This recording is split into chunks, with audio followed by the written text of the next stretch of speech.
Shalom, Bapak, Ibu, dan saudara-saudara yang terkasih di dalam Tuhan Yesus Kristus. Salam sejahtera dari kami Majelis GKJ Samirono Baru kepada seluruh jemaat GKJ Samirono Baru. Salam persaudaraan juga kami sampaikan kepada seluruh jemaat Tuhan di berbagai tempat yang mengikuti kebaktian pada saat ini secara online melalui YouTube. Secara khusus, kami juga menyapa saudara-saudara yang pernah menjadi bagian dalam persekutuan kami, persekutuan bersama dengan kami di GKJ Samirono Baru. Salam hangat dari kami untuk saudara-saudara sekalian yang kini tersebar di berbagai tempat. Jemaat sekalian, sebelum ibadah dimulai, perkenankanlah kami menyampaikan warta jemaat Minggu 24 Oktober 2021 dalam tayangan berikut ini.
Demikianlah warta jemaat kami sampaikan.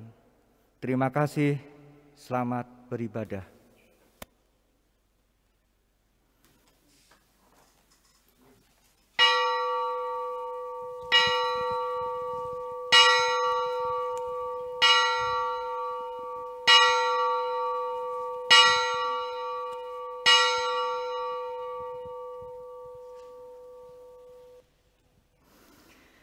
Jemaat kekasih Tuhan, marilah kita mulai ibadah bulan keluarga saat ini dengan segala rasa syukur kepada Tuhan atas segala kelimpahannya dengan penuh sukacita. Apapun ibadah saat ini mengambil tema Aku Pasti Sembuh. Sekarang saya undang jemaat untuk bangkit berdiri. Marilah kita sambut hari pemberian Tuhan dengan penuh sukacita. Seraya menyanyikan pujian, mari kita datang ke hadirat Tuhan.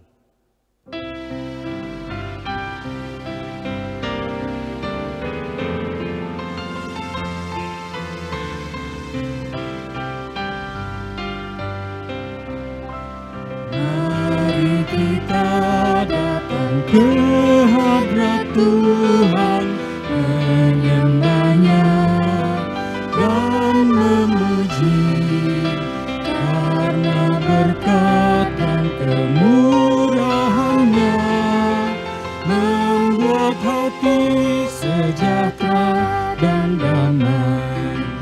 Ku bersujud, ya Tuhanku, mohon berkat dan rahmat-Mu.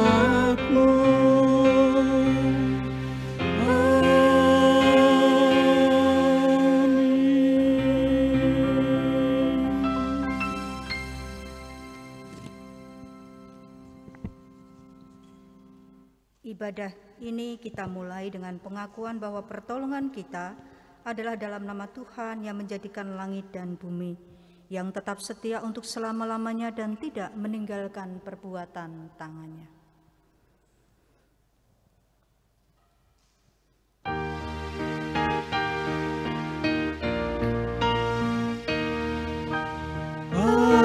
amin, amin, amin,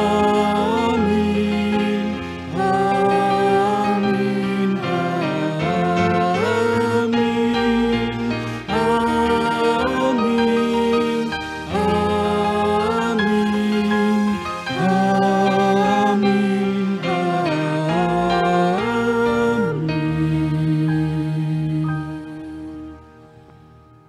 Kiranya kasih karunia dan damai sejahtera dari Allah Bapa dan Tuhan Yesus beserta saudara.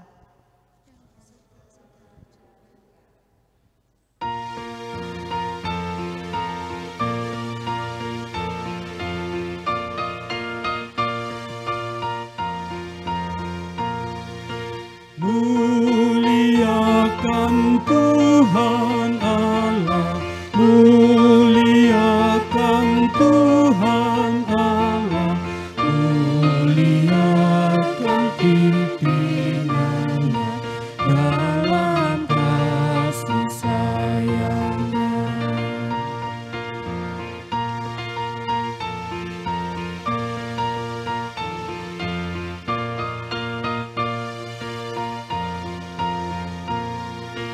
Kau dekat dengan firman-Mu, Kau dekat dengan firman-Mu, ya berfirmanlah ya Tuhan, kami siap mendengar.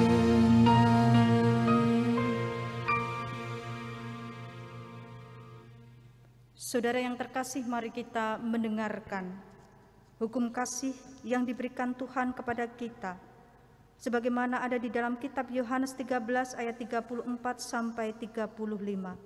Aku memberikan perintah baru kepada kamu, yaitu supaya kamu saling mengasihi sama seperti aku telah mengasihi kamu.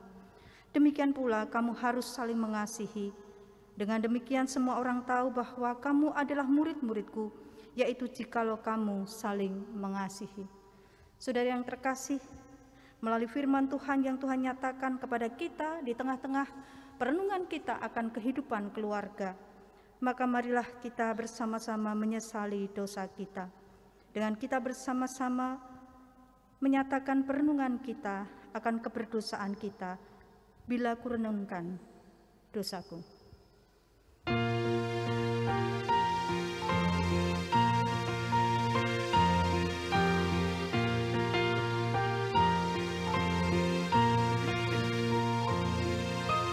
Bila ku renung dosaku padamu Tuhan, yang berulang ku lakukan di hadapanmu, kasih sayangmu perlindunganku, di bawah naungan sayapmu damai hatiku, kasih sayangmu pengharapanku, usapan kasih setiamu selalu ku rindu.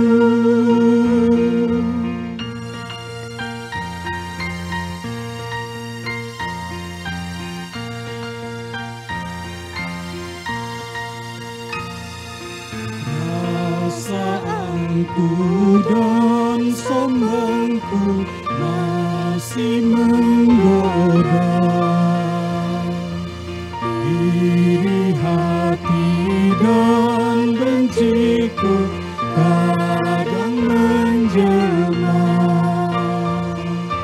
kasih sayangmu perlindunganku,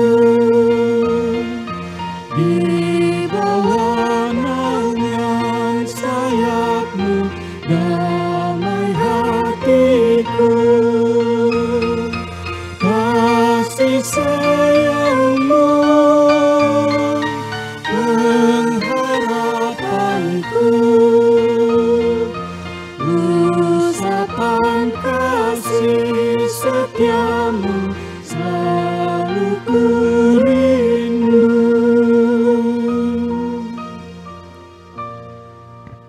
Atas segala dosa, kesalahan kita, dan segala luka-luka yang ada di dalam kehidupan kita, baik secara pribadi maupun kehidupan keluarga, maka Tuhan memberikan anugerah pengampunan dan pemulihannya kepada kita, sebagaimana tertera dalam 1 Petrus 2 ayat 24-25.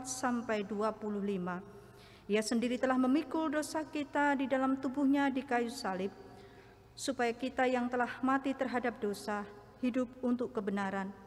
Oleh bilur-bilurnya kamu telah sembuh, sebab dahulu kamu sesat seperti domba, tetapi sekarang kamu telah kembali kepada gembala dan pemelihara jiwamu.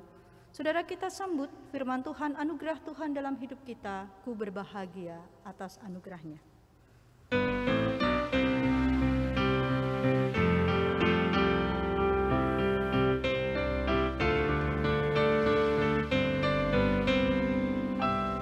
Ku berbahagia, yakin teguh, Yesus abadi kepunyaanku. Aku warisnya, ku ditebus, ciptaan baru Roh Kudus. Aku bernyanyi bahagia, memuji Yesus selamanya. Aku bernyanyi bahagia, memuji Yesus selamanya.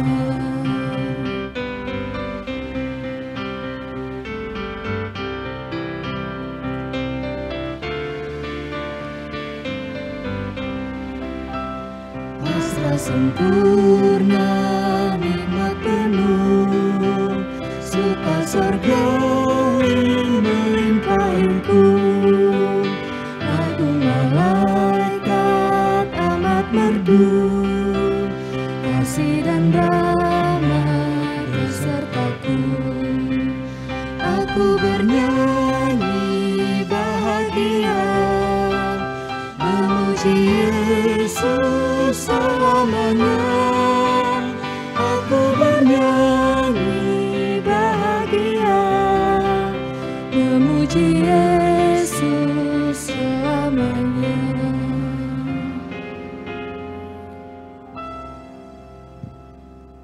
Saudara, kita akan bersama-sama mendengarkan firman Tuhan. Baiklah, kita tunduk hati, tunduk kepala, kita datang memohon berkat-Nya. Kami bersyukur hari ini Tuhan, dalam penghayatan akan bulan keluarga kami boleh Tuhan berikan kesempatan bersekutu bersama. Secara khusus ketika kami boleh bersekutu justru di rumah kami masing-masing, bersama dengan anggota keluarga kami, merasakan berkat anugerah dan sapaan Tuhan serta lawatan Tuhan dalam kehidupan keluarga kami. Maka Tuhan, sekarang kami bersama-sama tunduk di hadapan Tuhan, hendak mendengarkan firman-Mu. Nyatakanlah kehendak-Mu kepada kami Tuhan, karena kami semua siap untuk mendengarkannya. Dalam Kristus Yesus kami berdoa. Amin.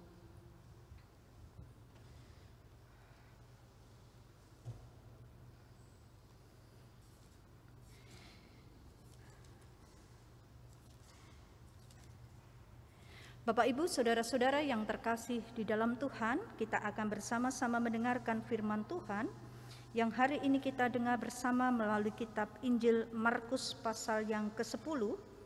Mari kita perhatikan ayat 46 sampai dengan 52. Demikianlah firman Tuhan untuk kita. Lalu tibalah Yesus dan murid-muridnya di Yeriko. Dan ketika Yesus keluar dari Yeriko bersama-sama dengan murid-muridnya dan orang banyak yang berbondong-bondong, ada seorang pengemis yang buta bernama Bartimeus, anak Timeus, duduk di pinggir jalan. Ketika didengarnya bahwa itu adalah Yesus orang Nazaret, mulailah ia berseru, "Yesus, anak Daud, kasihanilah aku." Banyak orang yang menegurnya supaya ia diam. Namun semakin keras ia berseru, "Anak Daud, kasihanilah aku." Lalu Yesus berhenti dan berkata, "Panggillah dia." Mereka memanggil orang buta itu dan berkata kepadanya, "Kuatkanlah hatimu, berdirilah, ia memanggil engkau." Lalu ia menanggalkan jubahnya, ia segera berdiri dan pergi mendapati Yesus. Tanya Yesus kepadanya, "Apa yang kau kendaki supaya aku perbuat bagimu?" Jawab orang buta itu, "Rabuni, supaya aku dapat melihat." Lalu kata Yesus kepadanya, "Pergilah, imanmu telah menyelamatkan engkau." Pada saat itu juga melihatlah ia. Lalu ia mengikuti Yesus dalam perjalanannya. Demikianlah firman Tuhan. Yang berbahagia ada setiap orang yang mendengarkan, merenungkan, dan melakukannya dalam hidup sehari-hari. Haleluya. Haleluya, haleluya, haleluya, haleluya, haleluya, amin.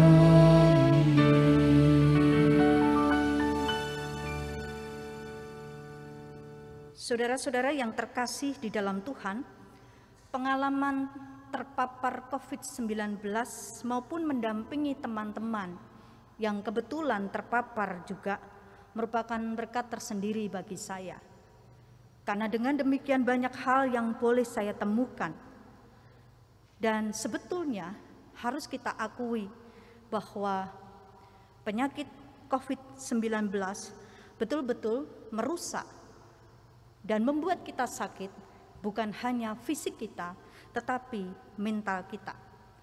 Ketakutan terbesar seseorang yang terkena penyakit COVID masa kini, ataupun juga penyakit yang lain, adalah pertanyaan, apakah saya tetap hidup atau saya akan mati?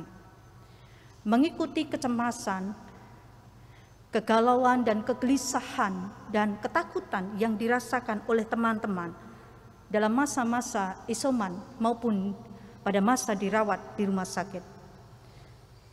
Mengikuti bagaimana mereka mengalami masa-masa putus asa, dan pada saat tertentu mereka berkata, seakan-akan nyawaku sudah di ujung tanduk.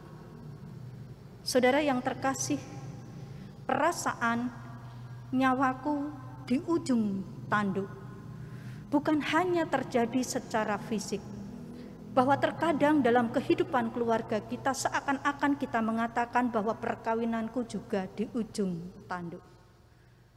Bahwa sakit bukan hanya dirasakan dalam kehidupan kita secara tubuh, tapi kadang-kadang kita rasakan dalam kehidupan keluarga kita. Dan sakit itu begitu parah, sehingga ungkapan yang tadi saya sampaikan bahwa seakan-akan perkawinanku di ujung tanduk banyak dirasakan oleh keluarga-keluarga pada masa sekarang.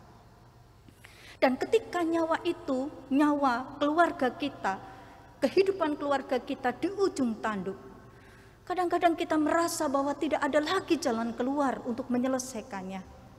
Seakan-akan kita sudah putus asa, seakan-akan kita sudah menyerah, dan mungkin kita akan mengatakan bahwa tidak ada lagi cara bagi kita untuk menyelamatkan keluarga kita, menyembuhkan keluarga kita, ketika satu dengan yang lain bersikukuh dan tidak mau untuk mengalah ataupun juga mencarikan solusi dari persoalan-persoalan yang lain. Saudara yang terkasih, dalam situasi seperti itulah hari ini ada kisah yang sangat indah yang boleh kita dapatkan melalui pelajaran dalam kitab Injil Markus pasal yang ke-10 ayat 46 sampai 52 yang berbicara tentang bagaimana Tuhan Yesus menyembuhkan Bartimius. Saudara, Bartimius itu adalah anak Timeus, dan konon dia buta sejak lahir. Artinya bahwa sebetulnya tidak ada harapan bagi dia untuk bisa sembuh. Tidak ada celah dan tidak ada peluang bagi dia untuk bisa sembuh karena dia sakit sejak dia masih kecil. Berbeda dengan kalau orang buta karena kecelakaan ataupun juga karena hal-hal ketika dia sudah dewasa mungkin masih bisa disembuhkan. Tapi ini sejak kecil. Jadi dia merasa bahwa tidak ada satupun peluang dan kesempatan dia untuk sembuh. Tapi aneh saudara yang terkasih dan menarik, bahwa bacaan kita hari ini menunjukkan kepada kita bahwa apa yang tidak mungkin terjadi dalam kehidupan Bartimius bisa terjadi. Yaitu bahwa kesembuhan itu bisa terjadi atas mereka. Itu sama juga ketika kita belajar bahwa Tuhan sudah terlalu lama persoalan keluarga saya kedilarung-dilarung, sehingga tidak ada lagi peluang bagi kami untuk bisa keluar dari masalah itu. Tunggu dulu saudara, apakah demikian keadaannya? Hari ini kita belajar firman Tuhan yang menunjukkan kepada kita Bartimius bisa sembuh dari sakitnya. Dia bisa sembuh dan dia bisa pulih kembali dan memulihkan kehidupannya. Karena itu kita mau belajar, apa sih rahasianya sehingga Bartimius itu bisa sembuh dari sakit penyakitnya. Sama dengan ketika kita bicara, kok bisa keluarga itu pulih? Kok bisa keluarga itu sekarang damai lagi, rukun lagi? Padahal masalahnya luar biasa dan lain sebagainya. Ada 3 hal yang boleh kita lihat saudara melalui bacaan kita Markus pasal 10 ayat 46 sampai 52. Yaitu ketika Bartimius memiliki apa yang disebut dengan semangat pantang menyerah. Sebagai orang yang buta, dia menghadapi persoalan yang tidak mudah. Artinya saudara, dia tidak pernah tahu di mana posisi Yesus. Apa di kanan, apa di kiri, atau bahkan di belakang atau di depan. Dia nggak tahu di mana Tuhan itu berada. Dan dia juga menjadi orang yang juga menerjang resiko yang ada. Artinya dia buta. Jadi dia juga tidak tahu berapa orang yang ada di sekitarnya. Dia cuma dengar banyak orang. Dan itu sebuah usaha yang berisiko. Karena bisa saja dia bersentuhan, bersenggolan dengan orang lain. Dan bisa jatuh, terinjak-injak dan lain sebagainya. Tetapi meskipun usaha dia menemukan Yesus itu adalah usaha yang seakan-akan ngoyoworo. Tetapi dia lakukan. Dia berani untuk menanggung risiko ketika dia jatuh. Bisa saja diinjak-injak orang dan dia tidak tahu di manakah Yesus. Tapi dia kemudian terus berusaha keras untuk terus mencari Yesus. Saudara bisa bayangkan itu. Mungkin yang terjadi dia hanya muter-muter dan mengikuti kanan kiri dan lain sebagainya. Usaha yang luar biasa yang dia lakukan. Kedua, saudara yang terkasih, persoalan bukan hanya dirinya yang memiliki keterbatasan, tetapi juga penerimaan orang-orang di sekitarnya. Bukannya mereka memberikan jalan, tetapi kadang-kadang karena kondisi mereka atau kondisi dia sebagai orang difabel, maka orang menegurnya karena menganggap dia menghalangi perjalanan mereka. Kalau Bartimeus kemudian jalan gak karu-karuan, pasti itu akan menghambat orang-orang yang ingin menuju kepada Yesus. Maka mereka menegur dia karena menghambat perjalanan orang-orang untuk menemui Yesus. Tetapi Bartimeus tidak peduli dengan itu semua. Dan yang terakhir adalah ketika orang-orang menegur dia yang berteriak-teriak, mereka terganggu karena Bartimeus terus berteriak dan mereka mengatakan, diam aja deh, jangan ribut aja. Saudara yang terkasih, lingkungan dia tidak mendukung upaya dari Bartimeus untuk bisa tumbuh dan mendapatkan kesembuhan itu. Saudara yang terkasih, itu juga yang sering kali terjadi dalam kehidupan kita. Kita juga kadang-kadang boleh belajar dari Bartimeus bahwa dia tidak pernah menyerah dengan segala persoalan yang ada. Dia cukup tahu tentang kehidupan dia. Dia tahu keterbatasan dia dan dia tahu masalah dia. Yang kedua adalah dia juga, kita dari ini semua juga kita belajar dari lingkungan di sekitar kita. Saudara yang terkasih, kadang-kadang kita kemudian menjadi keluarga yang gampang menyerah. Baru persoalan satu kali, setahun, 2 tahun, 3 tahun gitu saja, lalu kita menyerah dan sudah deh kita cerai aja, sudah kita nggak cocok dan lain sebagainya. Bukankah pernikahan selama 5 tahun itu adalah pernikahan yang penuh dengan dinamika, saling menyesuaikan diri satu dengan yang lain? Maka dalam perkawinan selama 5 tahun banyak akan ditemui persoalan-persoalan itu. Tetapi setelah 5 tahun apakah kemudian selesai? Tidak juga, saudara. Tidak juga. Tetapi apapun persoalan dalam kehidupan keluarga kita, hari ini kita diajak untuk tidak menyerah. Dengan setiap perbedaan, benturan, sakit, luka yang kita rasakan dan kita juga lakukan untuk orang-orang di sekitar kita. Perceraian semakin hari semakin meningkat. Itu termasuk keluarga Kristen yang selama ini memandang pernikahan sebagai sesuatu yang sakral. Sesuatu yang suci, tidak lagi dipandang sebagai sesuatu yang sakral maupun suci. Janji itu tidak lagi dipandang sebagai sesuatu yang suci, yang kemudian mengikat seseorang dalam kehidupannya seumur hidup. Tidak lagi dipandang demikian. Orang memandangnya pernikahan hanya sebatas suka sama suka, oke sama oke. Sehingga ketika ada persoalan-persoalan yang ada yang mengatakan sudah tidak cocok, aku terluka, kamu dilukai dan lain sebagainya, tidak ada lagi upaya secara serius memperbaiki apa yang ada. Yang kedua, kadang-kadang saudara, kenapa luka itu menjadi semakin berat di dalam kehidupan keluarga? Karena lingkungan tidak mendukung. Lingkungan itu bisa orang tua kita, bisa saudara ipar kita maupun teman-teman kita. Sebagaimana yang diungkapkan dalam kisah Bartimeus. Dia ingin mencari Tuhan, dia ingin mencari pemulihan, tetapi bagaimana dengan reaksi orang-orang di sekitarnya? Menegur dia, maupun juga tidak percaya kepada dia, menghalang-halangi dia dan lain sebagainya. Kadang-kadang itu terjadi.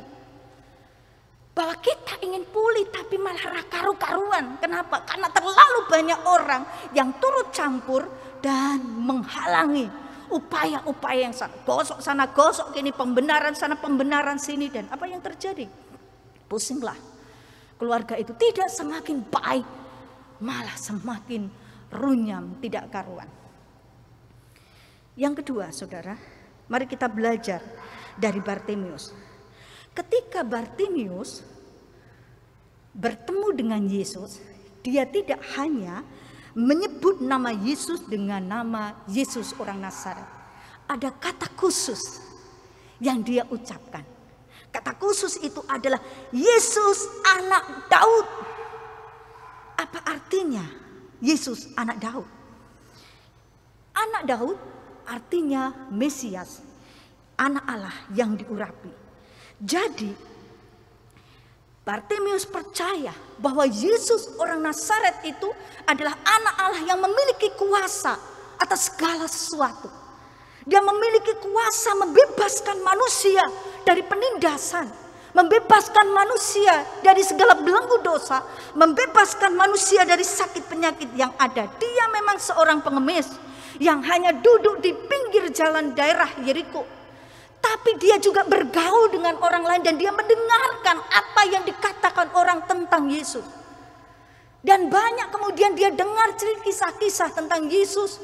Bagaimana Yesus menyembuhkan orang sakit yang lumpuh, orang yang kedapatan sakit kusta, orang yang kedapatan sakit pendarahan. Bahkan dia pernah mendengar Yesus bisa membuat orang yang mati bisa bangkit kembali. Dia terdengar cerita itu. Dia dengar kisah itu. Dan sekarang dia mencari dia. Dia mencoba mencari dan terus mencari dia. Karena dia ingin mendapatkan apa yang juga pernah dia dengar. Yaitu penyembuhan itu. Karena itulah kemudian dia datang kepada Yesus.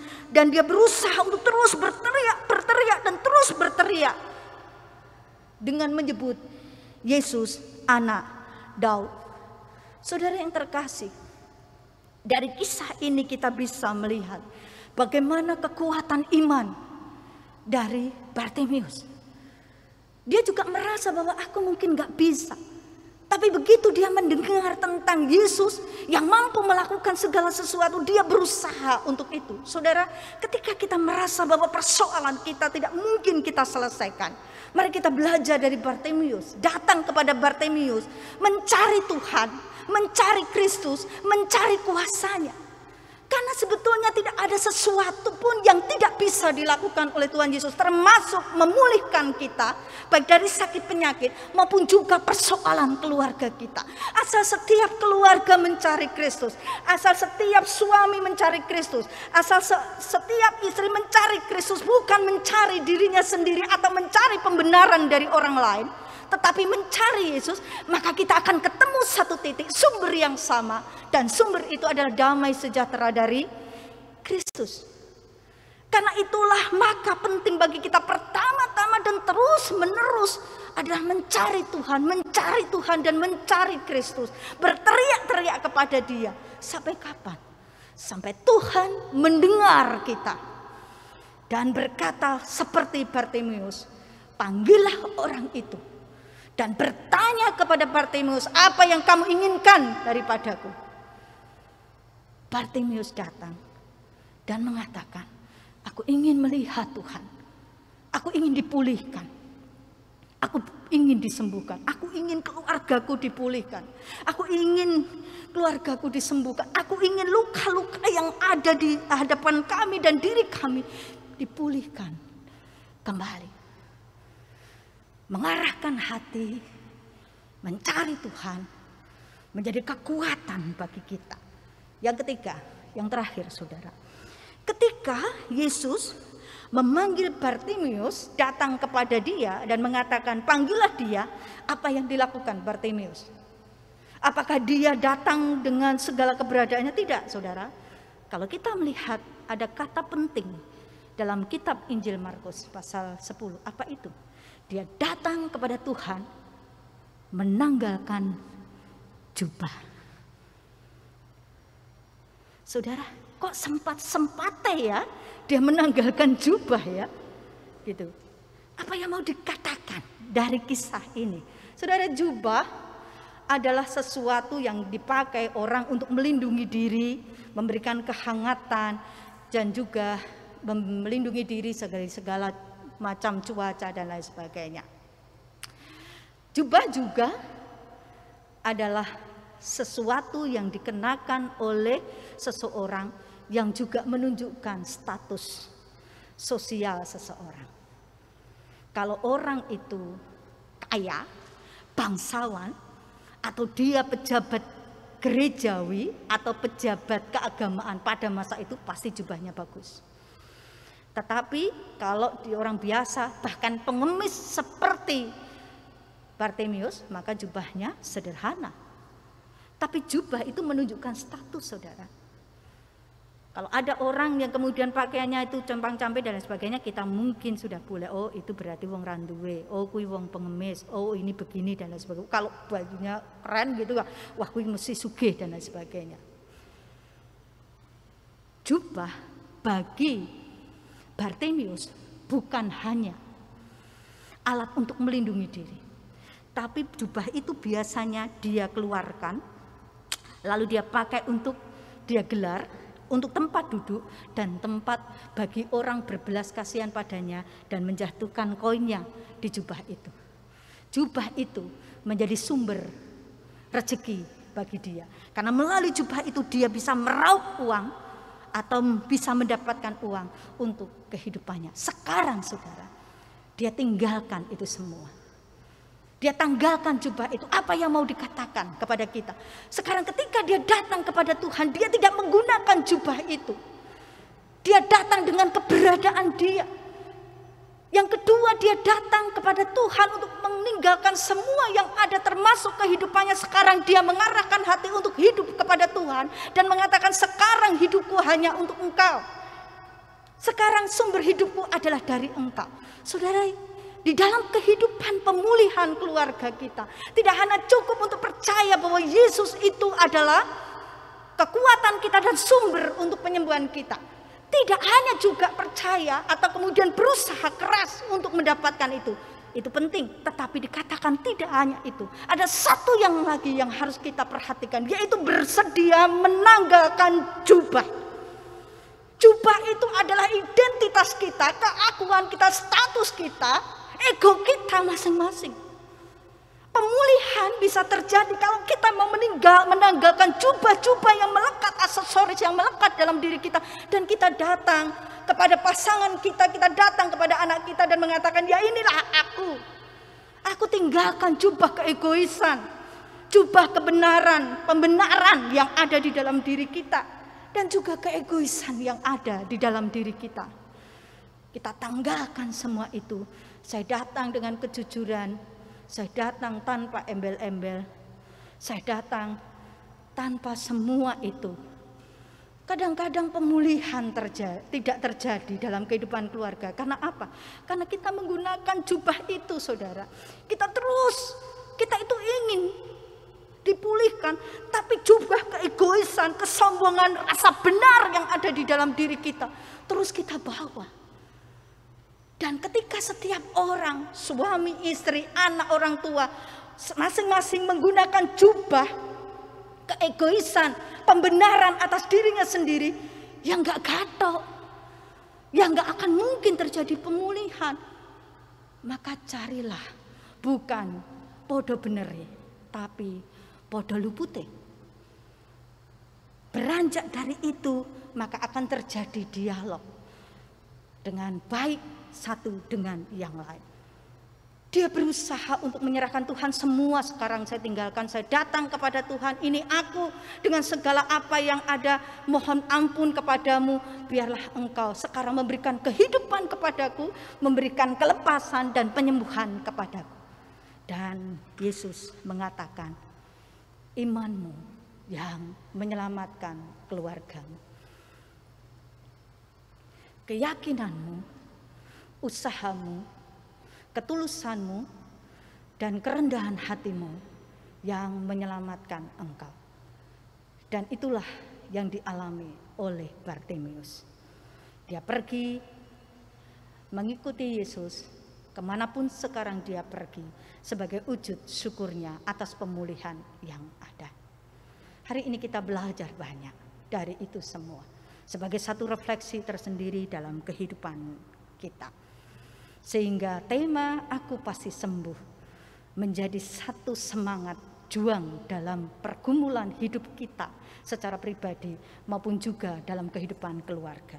Keluargaku pasti akan dipulihkan, disembuhkan oleh Tuhan. Amin. saat teduh untuk kita semua.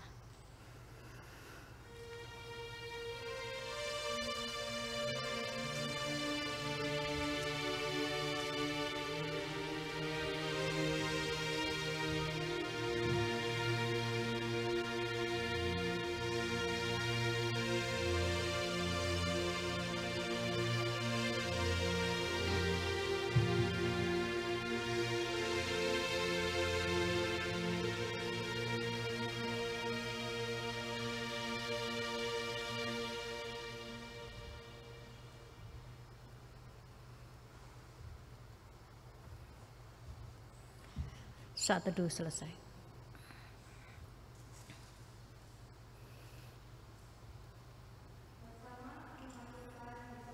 Dan tepat, marilah kita menyatakan pengakuan iman rasuli yang demikian.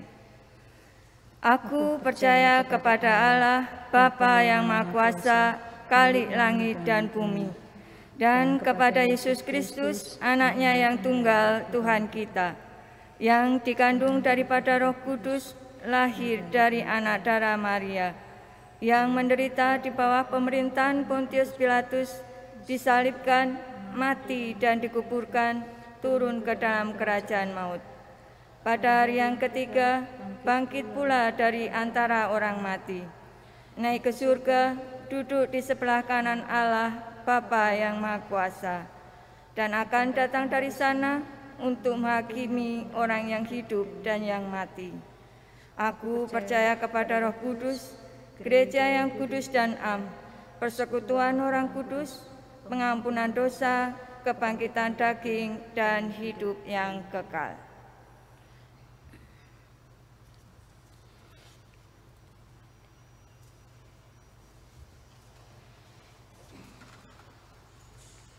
Saudara, kita bersama-sama menyatukan hati kita. Mari kita berdoa. Kami datang kepadamu Tuhan untuk memohon berkat untuk saudara-saudara kami yang menderita sakit, baik di rumah maupun di rumah sakit. Ada Bapak Duyanto, Ibu Narwastu Kartikasari, Ibu Rulian Dewi, Bapak Sarmo Dwijo Pranoto, Bapak John Happy, Ibu Rusiri Jatun, Bapak R. Adi Seputro, Ibu Nunuk Diah Sulistiawati, Bapak Hari Pangestu, Ibu Muji Astuti, Ibu Ludwina Indriatmi, dan Bapak Bambang Windu. Biarlah bilur-bilur-Mu menyembuhkan saudara-saudara kami melalui berbagai upaya yang dilakukan. Berkatilah anggota keluarga yang merawatnya juga, di Tuhan berikan kesabaran dan kesehatan. Cukupkanlah segala dana yang dibutuhkan untuk proses kesembuhan saudara-saudara kami tersebut.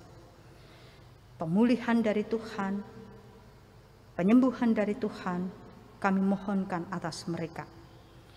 Kami berdoa bagi saudara-saudara kami yang sudah lanjut usia, Ibu Yuswantinah Susilom Mislan, Bapak Sukirman, Ibu Sutari Hadi Sulamin, Bapak Sarimin, Ibu Kismiati, Ibu Sutirah, Ibu Tri Haryanti, Ibu Suyati Reksawardono, Ibu Mursiem, Bapak Hendro Sugiarto, Ibu A. Supratekno, di dalam tangan kasih Tuhan.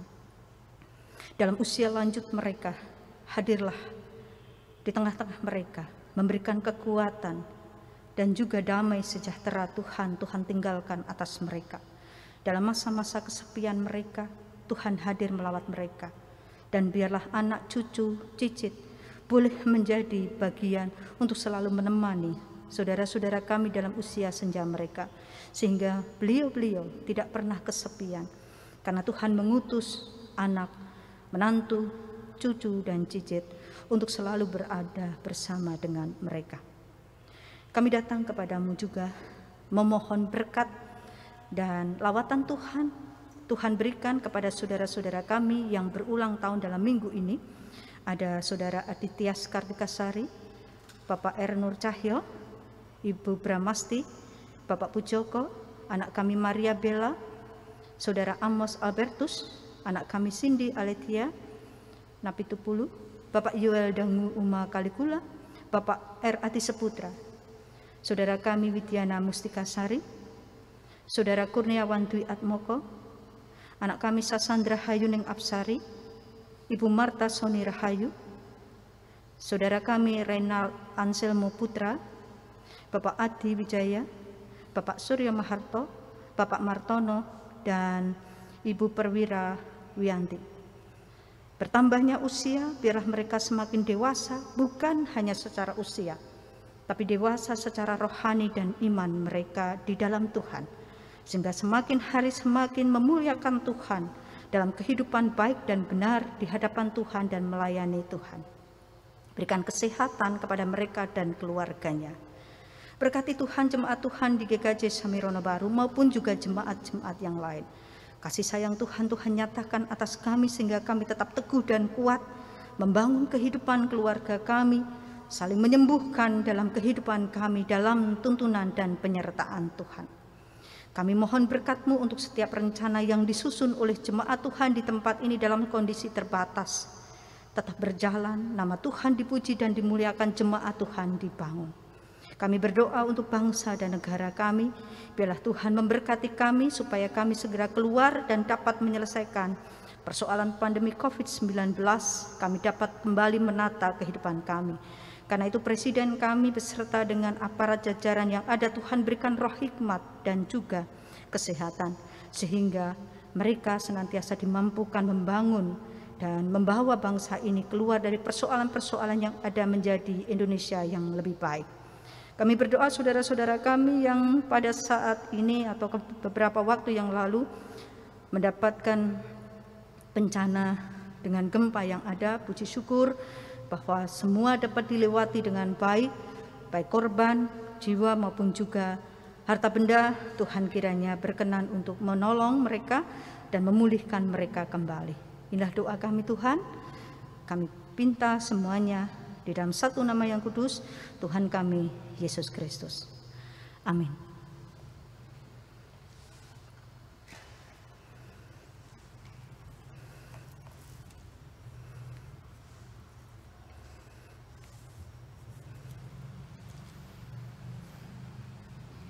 Marilah Bapak Ibu yang terkasih, kita berpersembahan.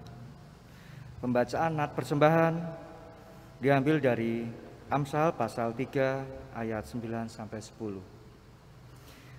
Muliakanlah Tuhan dengan hartamu dan dengan hasil pertama dari segala penghasilanmu. Maka lumbung-lumbungmu akan diisi penuh sampai melimpah-limpah. Dan bejana permerahanmu akan meluap dengan air buah anggurnya.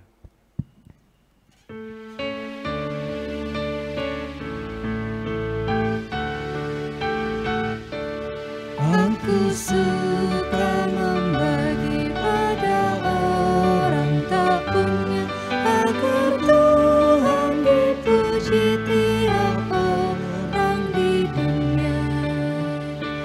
Pun kepada Tuhanku ku diri persembahan, tangan kiri tak tahu apa laku yang kanan. Janda miskin pun layak persembahan syukurnya, memberi lebih banyak daripada yang kaya.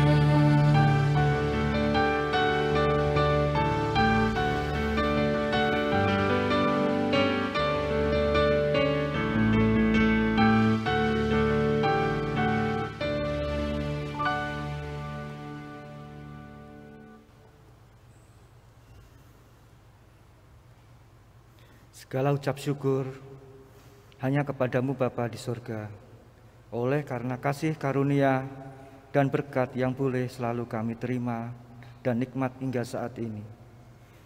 Kami tahu dan percaya semua berkat yang kami peroleh itu karena kemurahan Tuhan dalam kehidupan kami. Untuk itu Bapa di surga, sebagai bukti ungkapan syukur kami kepadamu, saya telah memberikan persembahan berupa telah persiapan berupa mata uang yang sudah sama siapkan dari rumah kami masing-masing.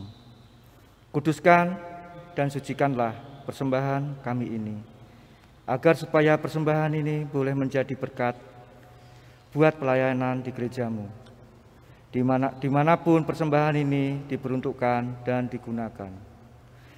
Dan ajarilah kami terus untuk selalu mengucap syukur dalam segala hal, terutama tahu mempersembahkan tubuh kami yang hidup ini kepadamu.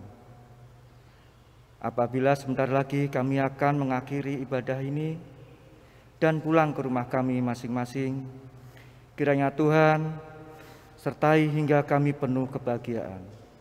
Inilah seru doa dan permohonan kami yang kami pinta hanya di dalam nama Tuhan Yesus Kristus yang telah mengajarkan kami doa Bapa kami. Bapa kami yang di surga, dikuduskan namamu. Datanglah kerajaan-Mu, jadilah kehendak-Mu di bumi seperti di surga. Berikanlah kami pada hari ini makanan kami secukupnya. Dan ampunilah kami dan akan kesalahan kami, seperti kami juga mengampuni orang yang bersalah kepada kami. Dan janganlah membawa kami ke dalam pencobaan, tetapi lepaskanlah kami daripada yang jahat. Karena Engkaulah yang punya kerajaan dan kuasa dan kemuliaan sampai selama-lamanya. Amin.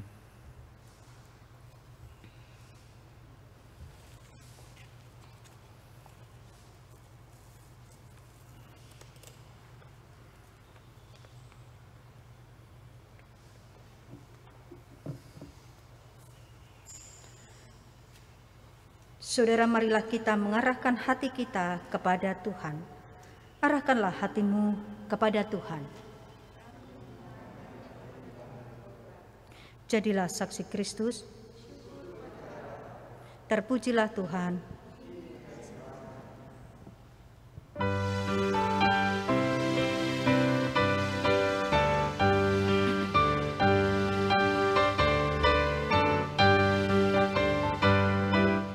Yesus segala-galanya, mentari hidupku,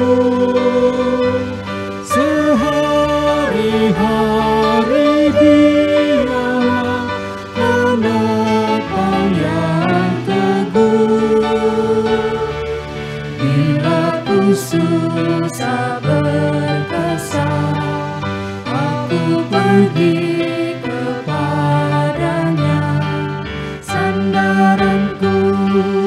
penghiburku, sobatku.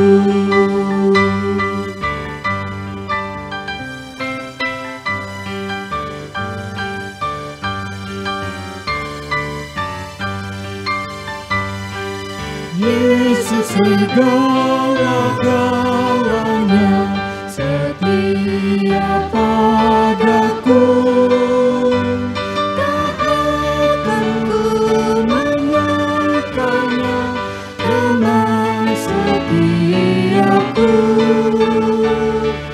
Bersamanya ku tak sesat, Ia menjagaku tetap, Ia tetap kawan erat sobatku.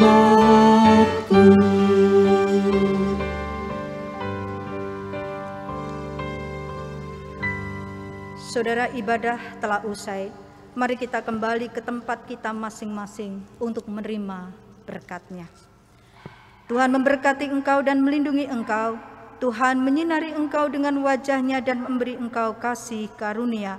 Tuhan menghadapkan wajah-Nya kepadamu dan memberi engkau damai sejahtera. Amin.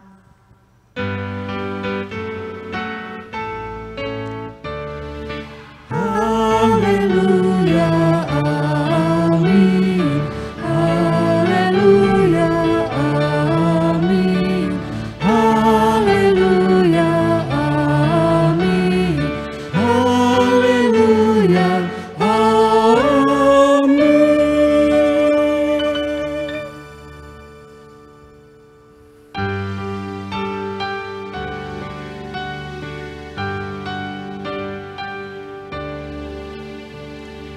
Kini ibadah telah purna, syukur